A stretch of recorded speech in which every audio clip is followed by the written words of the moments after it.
What's new, 802? I'm Becca Hammond, and you are listening to Burlington Talks.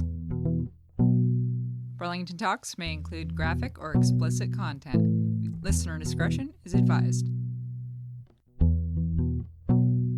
Today I'm talking with Jason Baker, a singer and songwriter from Burlington, Vermont.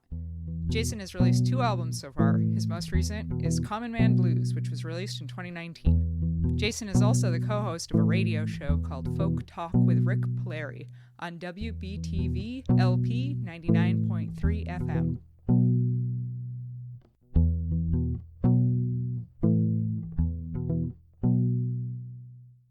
Jason, thank you so much for being on the show today. Do you want to tell me a little bit about yourself? Well, thank you for having me, Becca. Well, I live in Burlington with my wife and 2 daughters. I work as an IT technician during the day, and I am a songwriter as well as a performer. And I started writing songs in about 3 years ago, is when I started writing songs, and I started performing just under 2 years ago as a solo artist. So were you playing guitar when you started songwriting? Well, I played guitar since I was 14, and I was in bands, your average rock band type thing where you try and write songs, and we were terrible. No one told us, though, so one of the things no one told us when you're 19, it's okay to be terrible. And because you'll get better if you just keep at it. The song, I was pretty handy with music, but lyrics really were difficult for us, and that's what really made our songs terrible, was our lyrics were awful.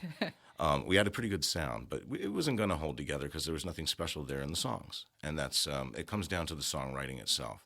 And so at that time, I just felt, okay, I'm a guy who can play the guitar, and so I'll do that. And I over the years, I worked with songwriters who had a connection to what they were doing. They had that connection to their emotions in their brain all worked out. And they had songs and they had the material. So I worked with a fellow named Ambrose Liu on a project called 10 Stations.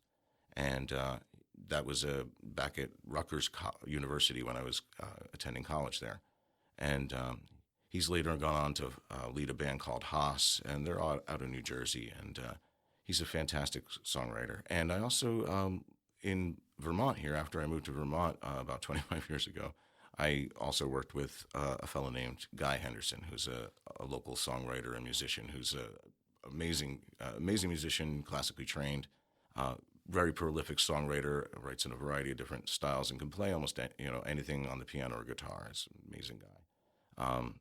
And those were folks I worked with. Working with Guy gave me in a sense that, and working with both of those people gave me a sense that songwriting is something that, can be done, but it's an arcane sort of science, if you will. And I learned from these people the basics and pretty much just asked, how do you do this? What are you doing? And over the years, I kept trying to make efforts, but they didn't work out. And finally, I just decided, I'm going to make a New Year's resolution, 2017. I'm going to try this, and there's plenty of stuff online, if you will. There's plenty of learning material online for how to write a song. You can find out how to write a song very easily online. So you look it up, and you just give it a shot. And there's a lot of different ways to approach it. I used them all, essentially, and decided to sort of boot camp it, if you will, and say, I'm going to really do this, or I'm going to fail, or I'm going to, succeed somehow. And what I finally learned about that was that songwriting is a whole series of failures that eventually lead you to succeeding here and there. Most songs that people write are bad. They're just not that good. And songwriters, one of the first things you have to learn is not to be precious about your songs, because you can always make it better if it's not good. And you can always, you have to at least try, let's put it that way. And you can always just leave it to the side and move on to the next thing. Some songs just, they're done. You've learned something from it. You might salvage it for parts, but it just may go away. And that's something I learned from, listening to other people who do it a lot, what their advice was. 2 people in particular that pop out were a fella who's actually originally from Vermont, gosh, his name is escaping me at this moment. I'll get it later. He does a song a day on YouTube. That's his whole I've thing. heard of him before. Yeah. Jonathan, and his last name is escaping me, but we'll get to it. Anyway, Jonathan does a song a day on YouTube, and he has been doing it for 10 years. And so he some of his songs are terrible, but some of them even got picked up by Steve Jobs, picked up his song about the Apple iPhone problem as a perfect way to explain the problem to everybody. So he's really he did a great job, and some of his songs really have gone places. But if you listen to a random one, you'll be like, what? Didn't Jonathan Coulton do something like that? I don't know if that's who you're thinking of. I don't think that's the name of the guy I'm thinking of. He has a lot of songs about zombies. And Yeah, just a whole bunch of goofy songs. See, but that's the thing. It is a common thing, and the truth of the matter is, professional songwriters do write a song a day at least, if not more. I read a wonderful interview with John Prine, the amazing Americana and country artist who. This is an older interview, so I guess it's possible he's upgraded to a computer now, but he was talking about working on a typewriter in his office.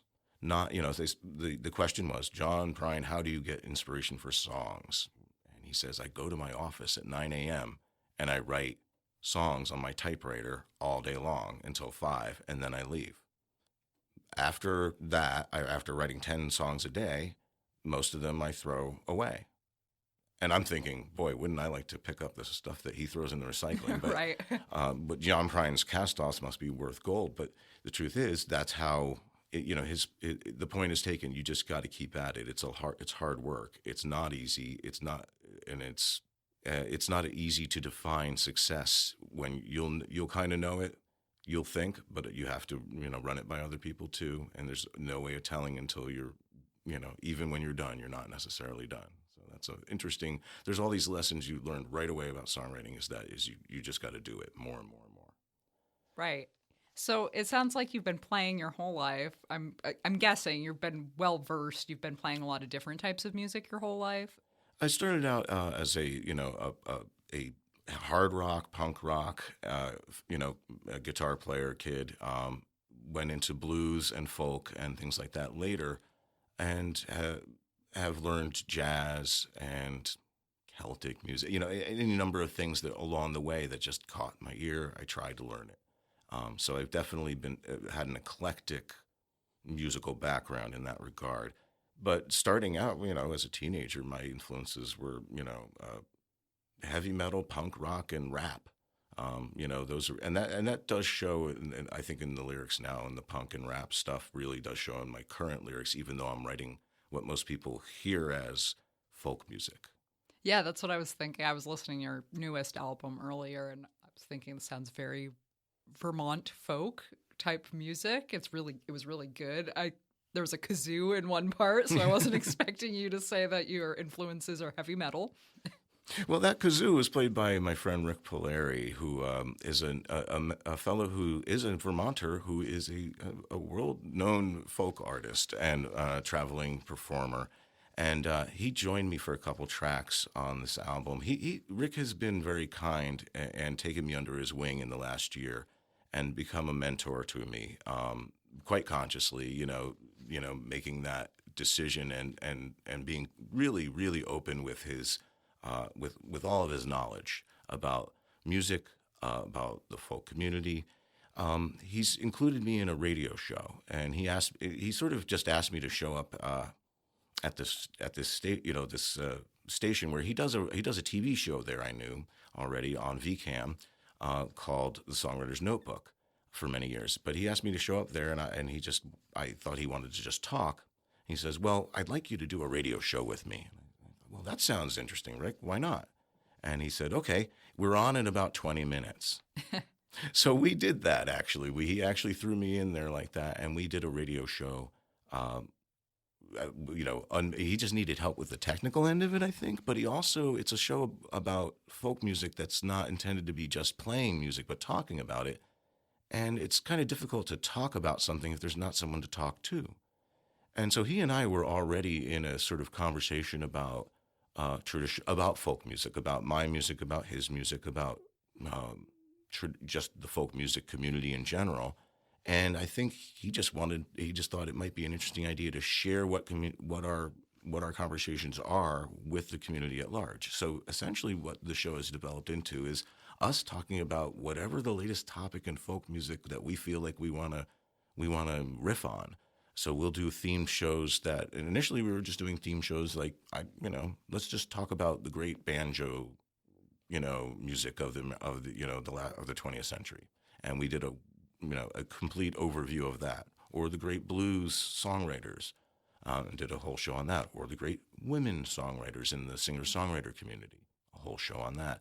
Or we'll have a guest come on and just perform and do an interview live. And so we had Zoe Mulford come on, who sang the writer of The President Sang Amazing Grace. She came on to talk about her new book, which was inspired by that song. And many other artists and have come and joined us for jam sessions and that sort of thing. So that's essentially what we've really done is basically take this whole conversation about folk music and put it on the air. So what station is this on again? So Folk Talk with Rick Polari is on WBTVLP FM. That's 99.3 FM on the radio dial in Burlington.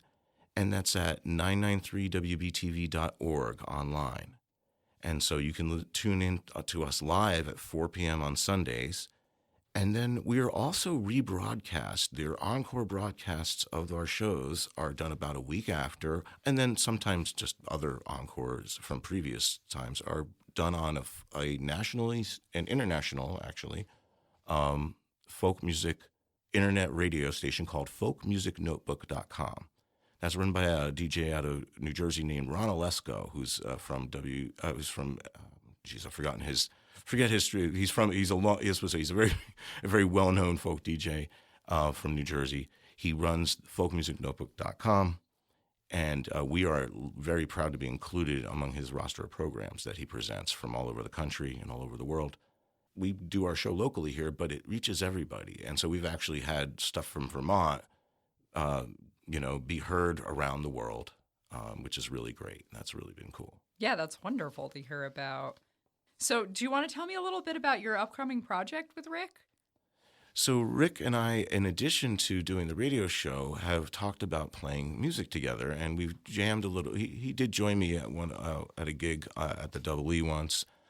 We've played. I've learned a number of his original material songs, and we also talked about just doing an album together without spending too much money on it. We figured we might do just a traditional folk album of public domain songs, which he, is a big portion of his repertoire is that. And that's a lot of what people like to hear out there on the folk music circuit is those traditional songs. So part of this is me learning his versions of these songs or us coming up with a new version that that mixes our styles. Instead of doing it the way, he's always done it or the way I've always heard it, we're coming together and figuring out a new way that trying to make each song unique and interesting in its arrangement. But we're definitely still working on the list of what songs we're doing. We're about halfway through sort of choosing that and working out arrangements. And we're going to be recording locally here at Lelani Sound downtown, a new studio that's opened up. With a nice little studio with very affordable rates if people are interested. They're looking to book folks. They do a great job. That's where I recorded about half of my album, Common Man Blues. And Rick did join me on Common Man Blues on the kazoo and on the banjo-lele on that track that you heard with the kazoo. That song is about old-time music itself. It's about folk music. So we went for a jug band style sort of mix of things. There's finger-picked guitar, banjo-lele, which is a banjo ukulele, which is essentially a ukulele with a resonator, and then the kazoo. Our friend Janice Rosati, another local singer-songwriter, joined us on vocals. Okay. And a whistling solo, I believe, on that track as well. That's our most produced track there. We Don't Know Any Better is the name of that one. And they have both also joined me for a song called Let's Fight the Sun, which was just a fun sort of tongue-in-cheek, that was a good song. ironic song. Yeah, they're very good. I really enjoy that album. It sounds really clean. It's funny that you say they're not overly produced because it does sound really clean, like it is very well produced. So congratulations. Well, thank you. I had great luck and support. So one is Lelani Sound, as I mentioned. We got to work there for about half the album. The other half of the album, well, a couple songs I did, they are home recorded, and so I managed to squeeze those in, but they were simpler tracks. The rest of it was recorded at Robot Dog Studios out in Williston, and they do a magnificent job. And that was due to Tim Lewis, who is a local radio DJ and blogger who does a lot of stuff with the local music scene, covers all that. He had me on his radio show like he does every week. He brings people out to Robot Dog and they do a live performance. So half of that album is simply a live performance from Robot Dog, actually individual tracks selected from that. Their quality was so good that, and my performance was credible enough that I was able to use those as the tracks on my album. So that, just to send a shout out to Tim Lewis and to Robot Dog Studios, I wouldn't have been able to make my album without them. Yeah, that sounds so great. I'm impressed that it was live recordings. That sounds fantastic.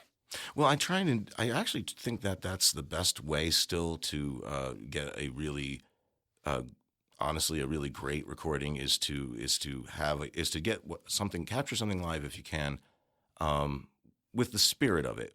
Perfection is doable in a studio, of course, but I'm not sure it really leads to the best results in the long run. You might worry about that note that was missed or a beat that was off. Later, you might kick yourself, I suppose. But in the end, the feel of the song is what people remember how they feel about these things, not the technical details usually. Yeah, very true. And especially on a folk album, because it's part of the song. I guess it technically could be better, but for folk songs, you listen to the greatest folk musicians, and is it technically perfect all the time? Maybe not. The greatest ones really are, but that's not me, maybe not. It is roots music. So yeah, part of it is being ragged is okay. I think we made some production decisions to keep it simple, so there isn't a whole lot of messy stuff on there. But I mean, the best folk artists, there are some people who can. An example would be Sean Colvin recorded an entire album live, and then it was her just acoustic and playing and singing, and then it was taken into the studio and they just put backing tracks on it with no trouble. Her meter and timing was so perfect that they had no problem recording. Studio musicians had no problem recording over that. With that, that's a type of level of a level of skill I aspire to. But again, I think a lot of people just remember how something makes you feel. And so this album was also, I will say, I wish I did have more time, honestly. I learned something each time I do one of these albums. This is my second album. The first time I learned edit yourself more. I did 22 songs on my first online album. It's just too much, really, for anyone to really, unless you're really into it, you're really not going to absorb all that. So I've got 10 songs on this album. 11 if you count the radio edit of one of them has I think I say shit in one of the songs or something like that. Whoops. So you have to have a radio edit. So I kept it to a lower number. In this case, I would have loved to have more time, but I felt I was running out of time. I wanted to get it out because I have all these songs sitting around. Digital distribution was already paid for. There's all these variables that came in. And I had expected to put this album, Common Man Blues, out much earlier in the year, right after I had done the recordings at Robot Dog. I was raring to go. But there were a number of personal problems that occurred that caused stress, and actually I ended up having a heart attack. Oh, no. So I had a heart attack in the middle of the summer, nearly died. And it wasn't, it was one of those situations where it was a surprise because it's not a blockage or anything. It's not related to, poor diet or, anything, or my weight or anything like that. It's a congenital condition, it turns out. So it was just out of the blue. So it was rather frightening. But obviously took me out of everything for a while. But then I was more determined than ever. The one thing that I can just remember is like, damn it, I am going to finish this album. That's good. I am going to. That's I am great. not going to die before I finish this album. I for some reason, and so there was some hurry to that because you never know when you have a congenital heart condition, you never know when you're going to die. But I really felt, look, a lot of the reason I did this in the first place, I became a songwriter in 2017, started performing 2 years ago in 2018, sort of out of the blue. This is something that I just felt I had to do. And I sort of realized, oh, wait, I'm turning 50. This is my midlife crisis. This is how I'm handling it. And you know what? I'm not going to let anybody derail my midlife crisis. So this is the best possible midlife crisis you could have, is creating a lot of music. I'm thinking I'm doing okay. I'm thinking it's the best thing for me as well. It's the healthiest thing. Yeah, I'm so happy that you're okay, for one, and also that you're creating all of this and that this is your passion and you want to produce music for everyone. It's incredible that you've created 2 albums since 2017. You say you want more, you want to keep doing more and producing more, but I've got to tell you, that's incredible. Well, it's funny that you say that. I have gotten a lot of comments from people that, in the songwriting communities I've joined that they're surprised at how many songs I write. And I'm sort of like, man, how can you not? Like, it's just, it just pours out of me. I don't do a song a day anymore because that's actually, with a regular day job and kids and stuff, that actually nearly did kill me after doing it for a month. It was really, really hard. I really felt I was really tired. That did not cause the heart attack, by the way, just to be clear. It was there was other factors involved with that, but the main thing that I got out of this was I was already determined, I'd already determined that I was catching up for lost time in some ways by because 25 years I didn't really do any of this when I could have been. I then also think, well, maybe it wouldn't have been the same. I wouldn't have had to say the same things. Maybe it wouldn't have been as good at all. And so I just accepted that this is when I'm doing it. This is what I'm doing. After the heart attack, I realized that there is some element of that, okay, this is sort of what I feel I really truly am going to contribute to the world, as opposed to I am proud of raising 2 children and that sort of thing. But I think at a certain point, there is a question is like, well, you work your whole life, and what did you leave behind to the rest of the world? And so maybe that's why the choices I made for this, for this particular performer identity I have are mostly political songs, topical songs. I write other stuff. I write love songs, but you're not going to really hear most of them on my albums because they just don't feel comfortable singing them. I feel that they're songs maybe I've written for other people. Right. And I do write, and just in case anybody needs a song out there, I write songs to order. If you have a song you need, I'll write it. And if you need love songs, let me know. I've got a few sitting around. But that's what so that's where but I did, sort of consciously see that I had a pattern of songs that had topical themes. Clearly at this stage in both my life and in the world, it sort of comes together that it's time to say these things. It's time to say things that are, that maybe haven't been flat out said, or maybe haven't been said this exact way, or maybe I'm just joining a chorus. Who knows? So tell me a little bit more about your first album. When did that one come out again? So that came out in May of 2018. I decided to become a performer in a kind of roundabout way. That fellow Guy Henderson who I was talking about earlier, he and I had a duo, and we had a gig at Radio Bean on February 7th, 2018.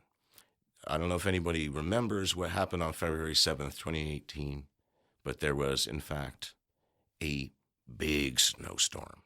And it was, really bad. Afternoon rush hour hell.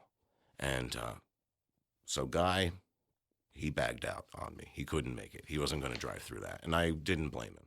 So I got my guitar and trudged over to Radio Bean. I live locally and in the Old North End. So I trudged over to Radio Bean and I just said, hey, I'm going to have to do this gig by myself.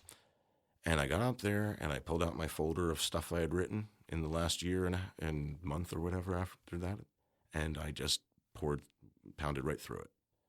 And the audience had a good time. There was actually people there.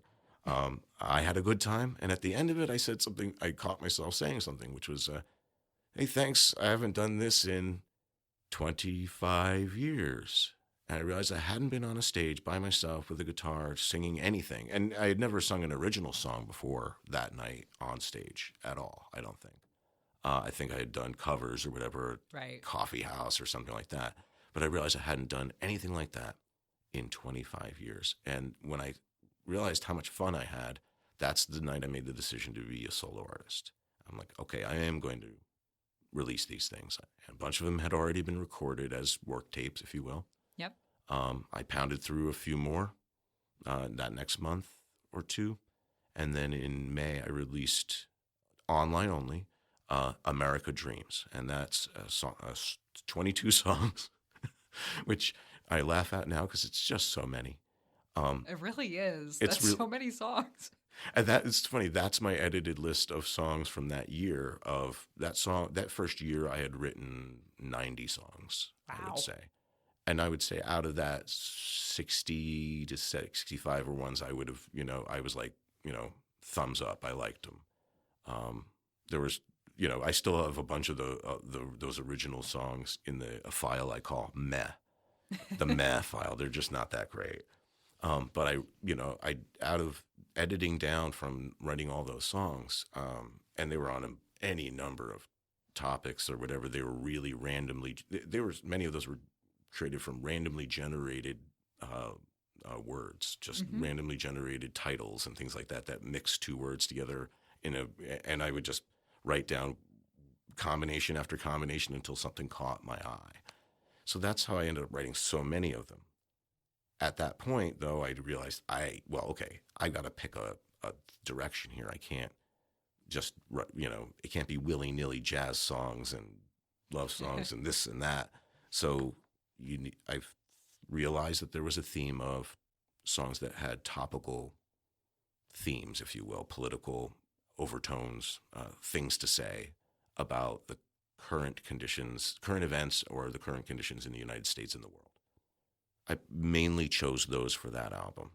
At the same time, I was still trying to think, geez, it can't be all just dreary political songs. There's got to be. So I picked a couple of things that I thought would be, that I just loved them as songs, and that had more personal or just whimsical ideas behind them. And so, although now I look back and it's like, well, what was I thinking there? I'm not sure why I did that. Some of the songs, there's a song on there. It's just a crazy mix of rap lyrics over country, over Appalachian style, music, and it's my idea of a party song. That sounds amazing. Which one is it? That's called Old Time Breakdown, and it's just kind of. It originally started as that's the thing, a lot of my stuff starts as rap songs or country songs, and then I try and disguise them some way so they're not so plain. And that was a, if you look at it, if you looked at the lyrics, you could easily see how it would be rapped. I do it in a very fast, over a very fast finger-picked guitar thing, which gives it a more of a country and Appalachian sort of feel. It's sort of... It's got a groove. I'll just say that works fine. But the thing is, there's not really any political lyrics content to it. It doesn't fit the brand necessarily. But it was, I chose it with the notion of, well, people need a break. So I do still have it. It's there, and I will include it live if the feeling calls for it. If it's, we need something lighter and more lighter and something not so slow. So if everybody's been doing dirges, it's probably time to pull out a faster song. Right. That's one of the, sometimes you just try and read the audience and think, I don't want to put everybody to sleep here. And people do like up-tempo numbers. They just do. Yep. People just, that's a kind of a general universal. People like toe tappers. There's no. Oh yeah. Yeah. People like to dance. There's no way around, just advice for musicians, your waltz, your heartfelt waltz is lovely, but waltzes have been out of fashion for about 50 years, and people like up-tempo numbers. So, yeah. Yep. So do you normally write your lyrics first and then come up with the music after? In the first, when I first started doing this in 2017, that was, the focus because lyrics were the hard part for me. Okay. So digging in and figuring out methodologies to really be able to do that was very important to me personally. And I did. And I think one of those things that you do is you suspend the music and a lot of the editing that goes on in your head to try and just get to the words and the meaning more. You're still choosing stuff like meter and rhyme scheme as you go. Sort of that's always in the back of your head. That's always there. But for the most part, a lot of it was turning that other stuff off or editing off until you go back and say, oh, well, that was a cheap line. I cheated there to get a great, easy rhyme, and let me think of something better. So that usually it does start with the words, and then I will try and come up with something. I'll either have an idea in mind already because of the rhythm of the words, or I'll think, okay, I need something different here than the usual, and I'll actually consciously try and just say what could fit here that isn't that isn't just 3 chords or whatever. At the same time, as a guy has a lot more experience just generating melodies in music as a solo guitar soloist, if you will, to play lead guitar, all the time you're asked to come up with melody and variation all the time. So it's really easy for me, and so I try and approach it from that end as well, either coming at it with a complete melody, which actually I've only really successfully done with other people's melodies, I think, in reality. I've been able to do with my friend Guy. He provided me with a couple songs that had complete music but no words, and I've been able to come up with words to them, which we tweak to fit. But a number of songs on Common Man Blues were written music first, and the groove or the progression came first, and then I wanted to come up with words that fit the feeling of that as best I could. So, I mean, in a couple cases, it really required a lot of rewriting. A song I have on there called "Something That's Never Been Done Before." That I wrote right after a folk music conference where there was a lot of stuff about Native American music and the Native American influence on rock music and all these other things, blues. And specifically, there was this one spot where Buffy Sainte-Marie is talking about Charlie Patton, I think it is a blues guy who's really, in fact, a Native American guy, not a black guy, really. But, everybody assumes, he's a person of color, so he must be a black, African American. But in fact, he was a Cherokee. And they were listening to his songs, and she was noting how his melodies sounded like Native American music to her, and I could hear it. He was playing a kind of a duple meter, bum, bum, bum, bum, which you hear in powwow music, what people call powwow music, pan-Indian music, which is really grass dance songs from the Midwest is what we're really talking about there. And then that type of music also has a very specific structure in the melody where it has a descending, the melodies always start high and descend. They never go up. And they have a first section, which is repeated, and then another section. They have a very specific form, which I did learn about in college. I did study anthropology and music as an ethnomusicologist in college. But knowing that and then hearing this, it's for years I've been this idea has been filtering in the back of my mind. Could you write a song that used these influences? And I have heard that Jimi Hendrix wrote I Don't Live Today on his first album, uses duple meter, uses a descending riff, if you will. So it has the vague outline of that. In this case, after hearing Buffy Sainte-Marie sort of humming along with Charlie Patton, I finally realized, I think I can do this. And I had an idea, and I just basically worked out a melody and did a variation to make it a little bluesy in the turnaround. But after writing that melody, I came up with what I had to say was the biggest list of complaints for lyrics that I'd ever seen. Afterwards, I was like, what am I doing? I've got this really inspiring melody, and now the first thing I come up with is just a whiny list. I'm like, this is terrible. Okay, I can do better. because this song requires some sense of a more positive approach, because the music is so uplifting to me. I mean, I don't know how other people feel about grass dance songs and powwow music, but I loved listening to that when I was in college and studying that stuff. I really enjoyed hearing all of that. That type of music really fills me. It's very inspiring. And once you learn about the structure and can follow it, it becomes ever more interesting. So I dug in and rewrote that song. And it came out really, really so much more positive that I've gotten comments. In fact, when I first played it in the Songwriter sort of feedback group.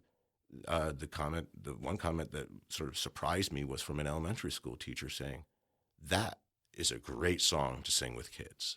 And that would be just a wonderful kids song. And I'm like, it is a wonderful kids song, is what she said.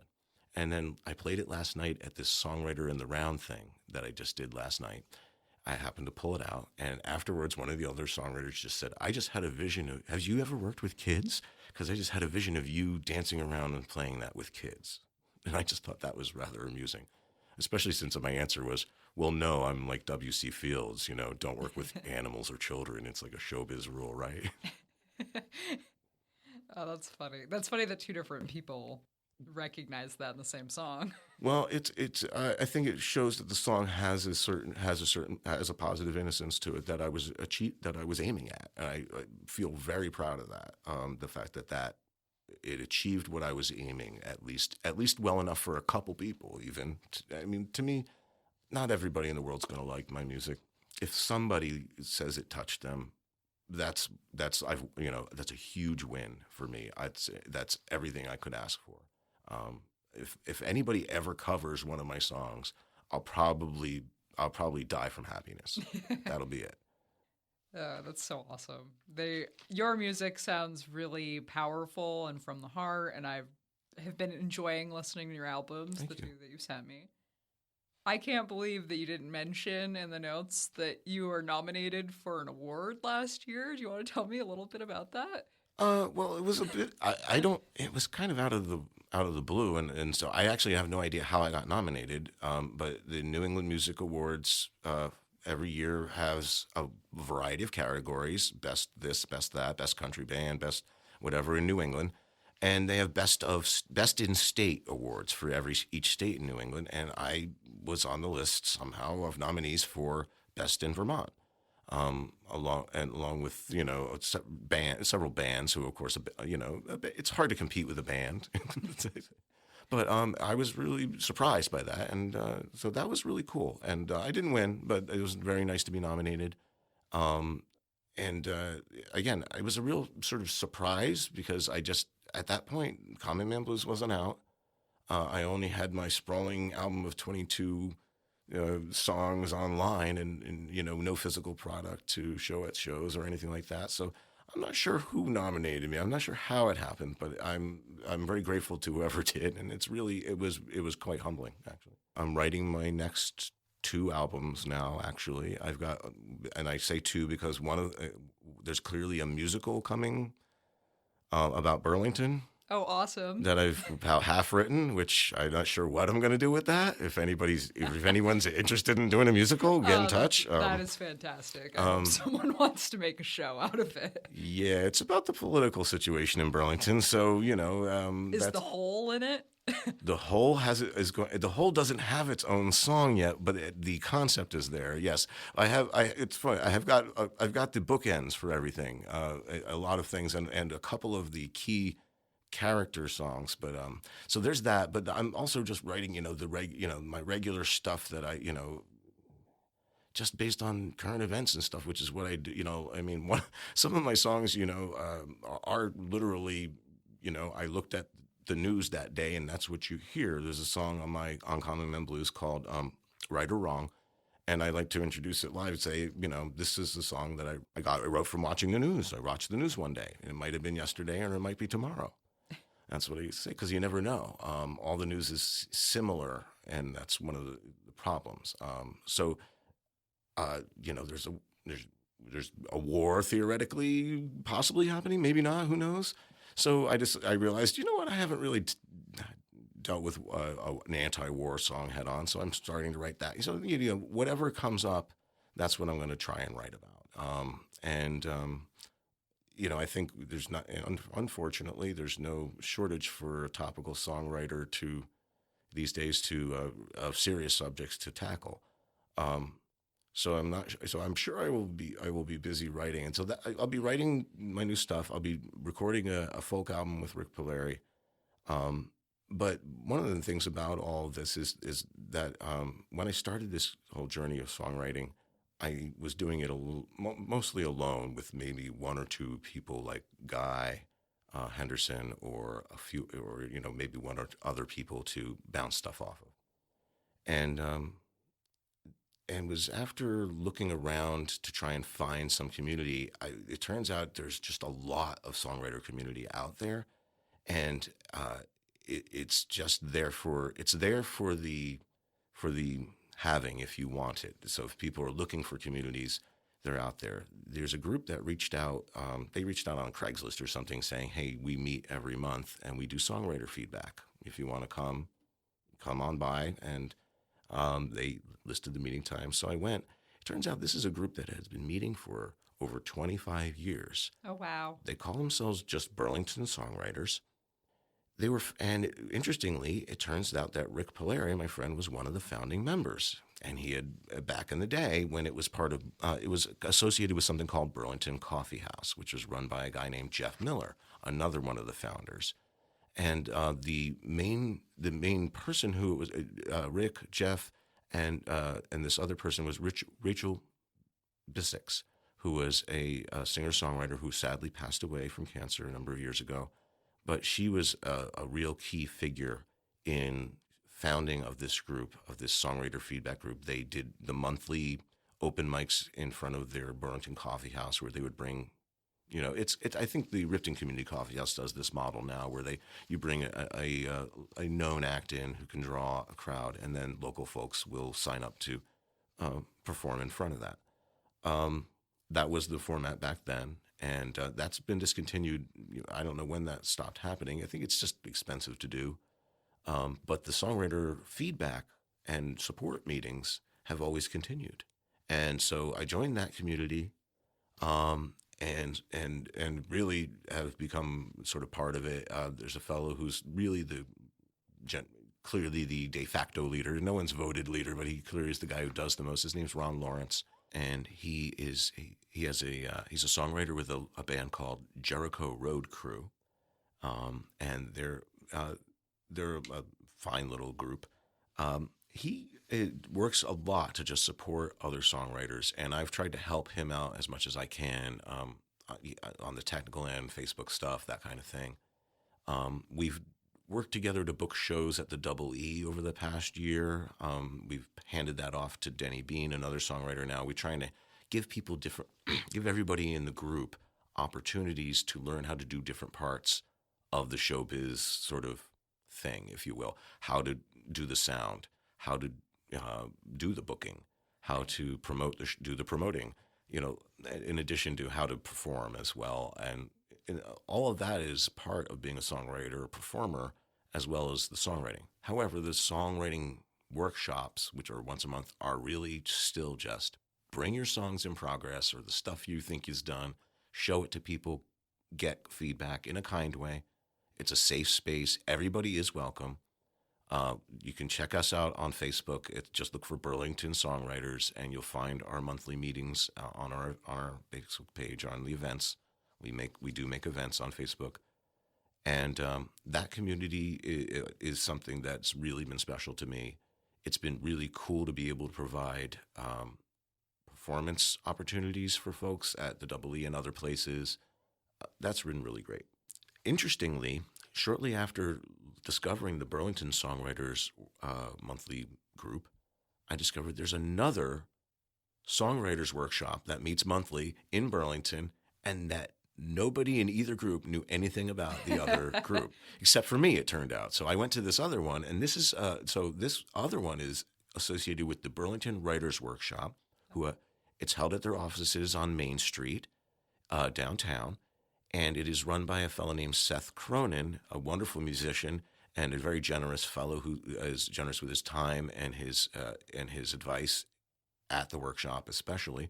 And that's another song feedback meeting that goes on every month. So it was really odd that I, at a certain point when I went to both, realizing that very few people even knew about both, and I started to tell each group about the other, and a few people would come here and there. Although for some reason I'm still the only guy who goes to every single, goes to both on a regular basis. I'm not sure what that is. You're bridging the gap. I'm the bridge between the Burlington Writers Workshop. Well, in some sense, the Songwriters Workshop is a small part of the Burlington Writers Workshop. Has a lot of workshops for writers who do books, novels, poems, any type of writing.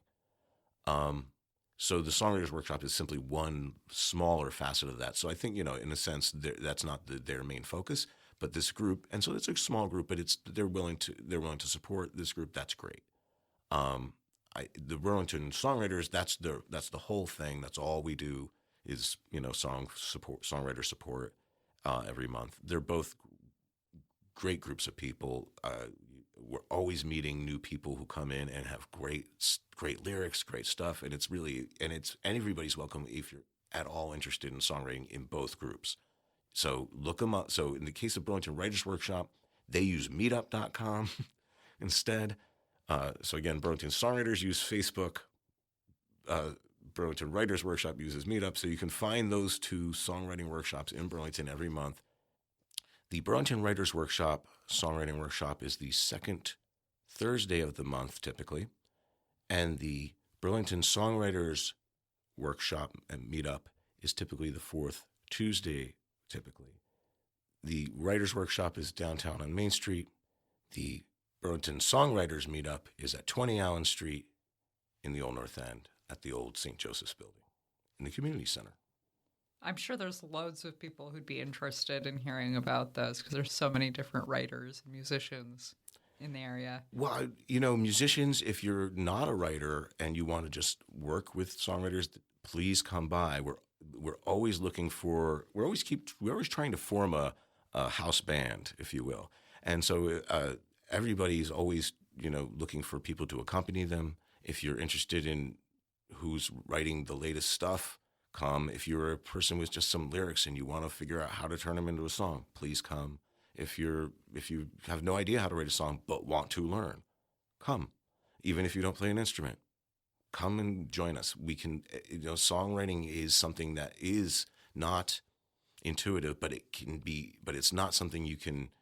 It's not something intuitive, but it is something that is not impossible.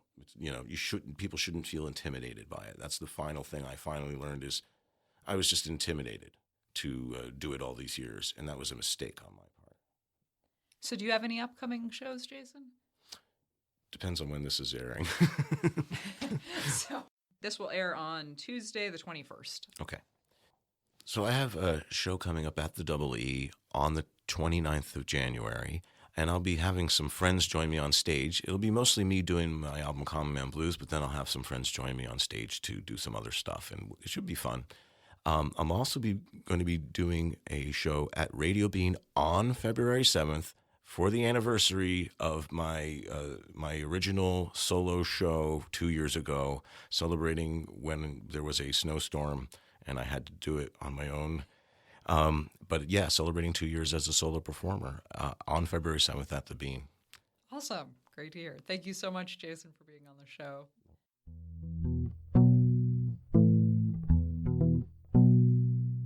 Thank you so much to Jason for being on the show. What a great guest. Check out the show notes page at burlingtontalks.com/09. Thank you so much for listening to the end of the show. Tell your friends and family about it. Check me out on Facebook and on Instagram at Burlington Talks. If you know someone who should be interviewed, let me know through social media or contact me on the link on the website, burlingtontalks.com. Have a great day. And that's what's new in the 802.